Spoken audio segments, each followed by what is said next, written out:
Hace unos meses compré este Honda Civic y después de investigar su pasado, ya sabemos absolutamente todo sobre él. Y ahora ha llegado el momento de arreglarlo. Momento de la verdad.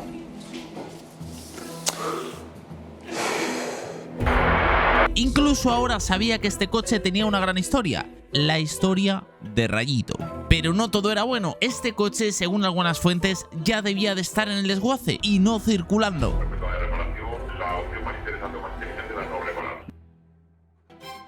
Aunque aún no entendía muy bien por qué.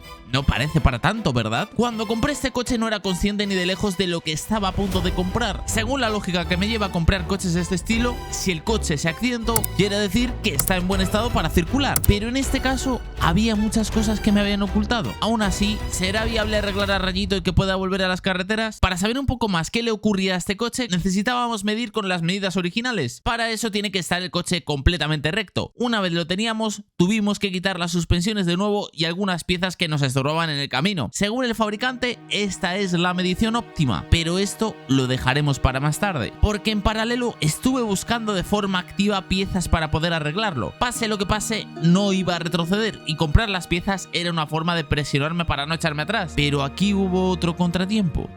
Pero batido 2008. No, ninguno. Pero no, vale. Ninguno. No. Nada, ¿no? Vale, muchas gracias. Al 2000 ni uno, ¿no? Vale. ¿Honda Civic tienes algo del 95 al 2000 más o menos? Complicado. ¿Civic tienes? Nada, ¿no?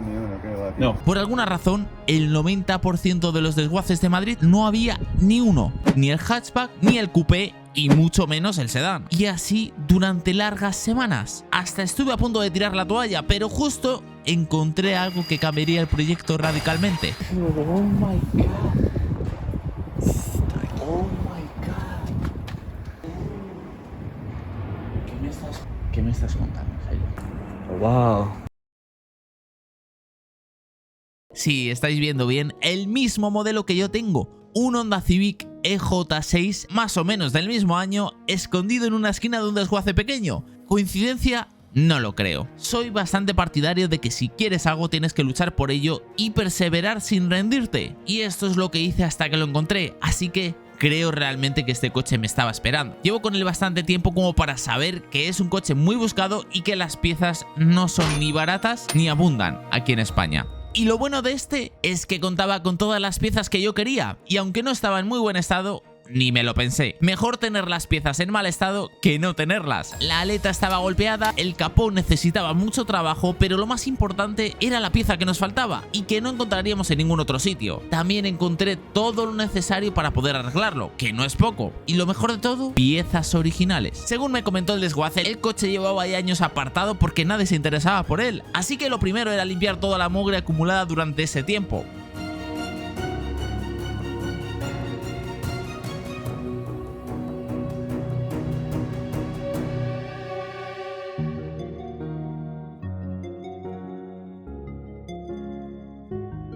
Buenas noticias, qué duda cabe, pero ¿las medidas están correctas?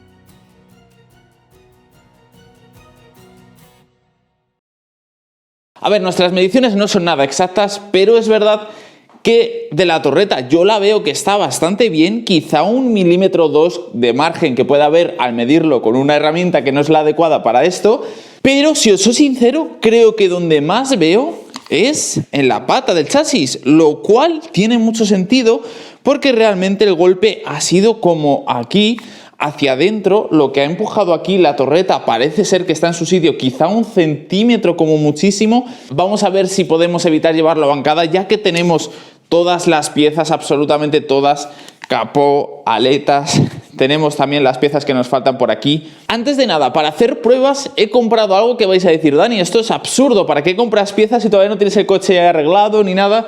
Aquí tengo lo que he comprado por Wallapop, que muchos ya sabréis lo que son, además está bastante chulas.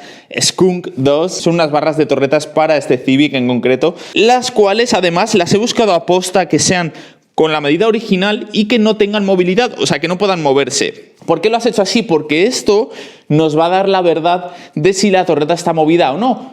A lo mejor ni siquiera está movida, solo hay que levantar un poco y moverlo, que aún así también necesitaríamos bancada. Pero bueno, quiero avanzar en este asunto. Poner esta pieza es muy sencillo, solo hay que sacar las tuercas de la suspensión y esto me dio otra gran noticia, cuadraba perfectamente, eso nos indica que la suspensión está pisando en el lado correcto. Bien, ahora que sabemos que la torreta está ok, tenemos que seguir trabajando en el golpe. Para eso voy a poner el capó con bisagras nuevas, esto es algo que ya he aprendido con la experiencia. Si montas las bisagras del golpe, cuadrar esto después puede ser una auténtica pesadilla. Para quitar estas bisagras hay que desmontar los limpias y el vierteaguas que va con grapas en su mayoría. Y aunque yo ya estoy acostumbrado, para poner el capó es bastante recomendable hacerlo entre dos personas, pero como estoy yo solo, pongo unos trapos para no dañar las puntas y con ayuda de un palo puedo apañarme. Por último, necesitamos poner la aleta para saber exactamente dónde debemos empezar a tirar o dónde estamos respecto al golpe. Esto ya nos está dando muchísima información. La verdad es que me encanta verlo así, porque me puedo hacer una idea de cómo va a quedar cuando quede arreglado y tengo muchísimas ganas de verlo. Y aquí estamos viendo cosas extrañas. Si pusiéramos esta aleta probablemente iría recto. De hecho, la voy a poner en un momento que no va a tardar absolutamente nada. Ahí está sin tornillos, ¿vale? Tenemos en cuenta que está sin tornillos, pero vemos que cuadra perfectamente. Probablemente si abrimos aquí vemos que tenemos los tornillos en su lugar, efectivamente, completamente en su lugar. Aquí nos está dando toda la información que necesitábamos. Ahora mismo los tornillos están apretados y están lo más posible movidos hacia el ajuste. Por lo tanto, mirad lo que tenemos aquí. No solo está un pelín más bajo, que lo está también, no sé si lo podéis ver, ahí lo vais a ver muy bien, está más para abajo en este lado, que si no también de aquí arriba está bastante bien. De hecho, yo creo que si seguimos esa línea y podemos levantar y tirar lo que es toda esta parte, vamos a llegar al ajuste óptimo. Buenas noticias, ahora sabemos que las torretas están bien, por lo tanto el problema lo tenemos en esta zona, probablemente el frente completo deformado, pero eso solo hay una forma de averiguarlo y es comenzar. Pero antes de eso tenemos que tomar una decisión. No solo no tengo herramientas, sino que nunca antes había hecho algo así y tengo que hilar muy fino porque hasta el momento ya había perdido mucho dinero con este coche. Las piezas no han sido fáciles de encontrar y aún queda mucho por arreglar. Entonces, ahora tengo dos opciones. Opción 1, lo arreglo yo. No me haría ahorrar dinero porque tendría que comprar mucha herramienta, pero lo tendría para proyectos futuros, lo que a la larga sería más recomendable. También ganaría experiencia, pero la curva de aprendizaje sería dura y hay una alta probabilidad de cometer fallos. Eso implicaría gastar el doble de tiempo y dinero, y siendo un daño tan peculiar, no es algo que me apetezca en absoluto. Además, quiero tener la seguridad de que el coche sea seguro, de que pise bien y de que en un futuro no vaya a tener ningún accidente a causa de esto. Y esto me lleva a la segunda opción, que es buscar ayuda. Puntos negativos, probablemente se me irá de presupuesto, un dinero que jamás recuperaré. Además, el coche saldrá de mi control y eso tampoco me hace especial ilusión, porque en caso de desacuerdo ya sé cómo acaban estas cosas, lo he visto en otros, pero tiene una gran ventaja. Voy a aprender mucho del proceso, un curso acelerado de reparación y además tendré garantías de que el trabajo se hace correctamente. ¿Y tú qué opinas? Dímelo en los comentarios qué harías en mi lugar. Antes de decidir nada tenemos que seguir desmontando cosas que nos estorban. El 99% de los que veis los vídeos no estáis suscritos, lo cual es una completa locura. Así que no olvides pulsar el botón de suscribirte, no cuesta nada y a mí me ayuda a seguir mejorando día a día y a traeros contenido que os haga pasar un buen rato. Y si quieres recibir notificaciones cada vez que suba vídeo, activa la campanita para que te lleguen. Mi objetivo ahora es quitar lo máximo posible. No sabemos qué puede pasar si sacamos el coche de la nave y cuanto más desmontado esté, menos riesgo hay de montar algo mal o perder piezas. Después de quitar todo el sistema del aire acondicionado y dejar el cableado recogido, estaba listo. Acabo de quitar la talonera de este lado y quiero que veáis algo de verdad, porque yo cuando digo que este coche no tiene nada de óxido, o sea, no es que me lo invente, de verdad, o sea, mirad esto lo sólido que está. Un Honda Civic de estos años con el chasis tan entero, o sea, solo suciedad todo lo que tiene, pero es que mirad esto, de verdad, es increíble, esto es mucha suciedad, ¿vale? Pero no hay nada, pero nada de óxido, absolutamente nada. Tengo grandes noticias, hemos avanzado muchísimo hoy, ahora mismo está listo, es quitar este frente, es verdad que todavía tengo el radiador del anticongelante, pero es simplemente porque va a haber que estar arrancándolo, además quiero arrancarlo y dejarlo que coja temperatura porque aún no sabemos absolutamente nada de este motor. Debido a que esta polea estaba tocando con los tubos del aire acondicionado, que yo pensaba que era por el golpe y no era por el golpe. aceite era porque los tubos y el soporte estaban doblados. Pero ahora sí que nada nos impide arrancar el motor y ver que todo esté funcionando correctamente, aunque hay que ponerle la admisión evidentemente. Y también revisaré un poquito por encima porque al quitarlo vi un poquito de aceite dentro de la admisión. Para limpiar esto al principio intenté con un extractor de aceite, pero era tan poco que fue imposible, así que fui a lo más sencillo, secarlo con papel y listo. Ahora bien, para que entiendas por qué está pasando esto, la válvula PCV es la encargada de redirigir los gases y vapores de aceite acumulados en el cárter hacia la admisión. Por así decirlo, el motor respira. Esto reduce la presión interna y evita fugas en juntas y sellos. Pero si falla, también es un problema, porque puede entrar aceite del cárter y eso es exactamente lo que nos estaba pasando. Y en un futuro puede ser algo bastante más grave. Así que es algo que tenemos que tener muy en cuenta en el mantenimiento de este coche. Ahora sí ha llegado el momento de ver si este motor merece la pena.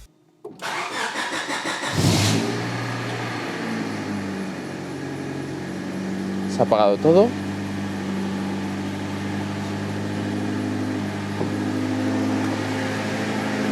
Algo suena, ¿eh?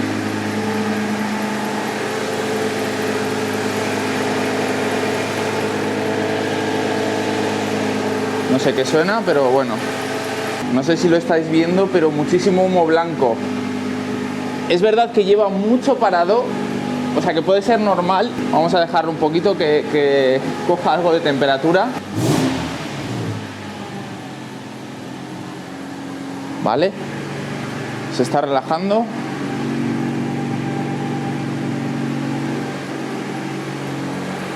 Estoy muy nervioso ahora mismo. Además esa correa está a punto de decir basta.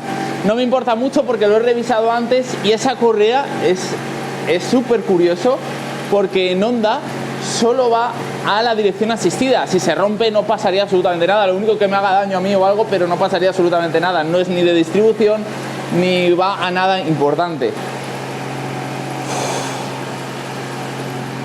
De momento está yendo todo bien.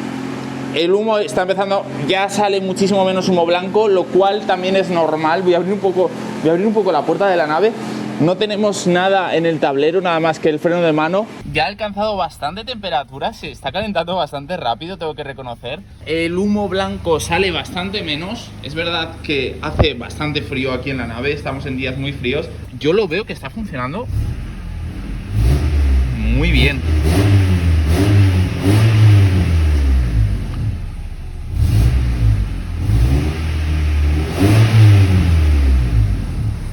No quiero apretarle mucho ahora mismo porque hay que hacer una buena revisión absolutamente todo. No sabemos cómo están las bujías, no sabemos cómo está el aceite desgastado, se ve bastante negro además. Hay que hacerle juntas, hay que hacerle muchas cosas al motor todavía, por eso no quiero arriesgarme a pisarle y romper nada. Pero bueno, esto es una gran noticia, que el motor está sano, se escucha muy sano, desde aquí dentro no hay ninguna vibración. Se escucha todo bastante bien. Y en cuanto al motor, nada de vibraciones extrañas ni nada de eso. También tenemos en cuenta que tenemos por aquí el de la dirección asistida suelto, por lo tanto el circuito está bombeando aceite y lo tira por ahí. ¿Alguien me puede explicar por qué estando apagado sigue saliendo humo blanco? Bien. Ahora ya sabemos que el motor está ok, hay que hacerle bastante mantenimiento, pero tiene potencia. Era el momento de dar el siguiente paso, arreglar el accidente. Por fin, después de darle muchas vueltas decidí colaborar con un taller especializado en esto. Sobre el papel era lo mejor, aprendería del proceso, me quitaría esa espina y tardaría la mitad. Además tendría garantías de que el trabajo está bien hecho. Lo malo, me olvido de la rentabilidad de este coche desde ahora mismo. Después de todo lo que he gastado y lo que me falta, es muy probable que jamás recupere ese dinero. Todo porque Rayito vuelva a las carreteras. Así que tendré que correr el riesgo. Antes de nada necesitaba dinero para pagar el taller. Después de gastar todos mis ahorros en la nave y en este coche, me era imposible. Aunque no me apetezca, tengo que hacerlo. Vender piezas del coche es la única forma de seguir adelante. Y parece contradictorio, ¿verdad? Es como vender el propio coche para comprar gasolina. No tendría mucho sentido. Pero había llegado el momento más difícil de este proyecto. Algo que incluso me hizo plantearme la existencia de este canal. Todo esto merecerá la pena. Para que lo entendáis, tenéis que saber que tengo un trabajo como la mayoría de vosotros, una nómina normal, y sacar el coche del taller para grabar el proceso puede ser una auténtica tortura. Así que tuve que pedirme unos días. Cuando me dijeron que había que sacar el motor, no me lo podía creer. Esto no es lo que habíamos hablado. ¿Quién era yo para cuestionar un taller? Sí, el primer día no empezó como esperaba. En ese momento resonaron unas palabras en mi cabeza. Una reparación, por decirlo de alguna manera, parcial. Y ahí lo entendí todo. No solo me habían engañado con lo que descubrimos en el vídeo anterior, sino que habían hecho una reparación chapucera para que el coche pudiera circular como fuera, enmasillando una parte del chasis que ya estaba afectada por un golpe anterior. No sabía dónde me estaba metiendo, pero ya era demasiado tarde.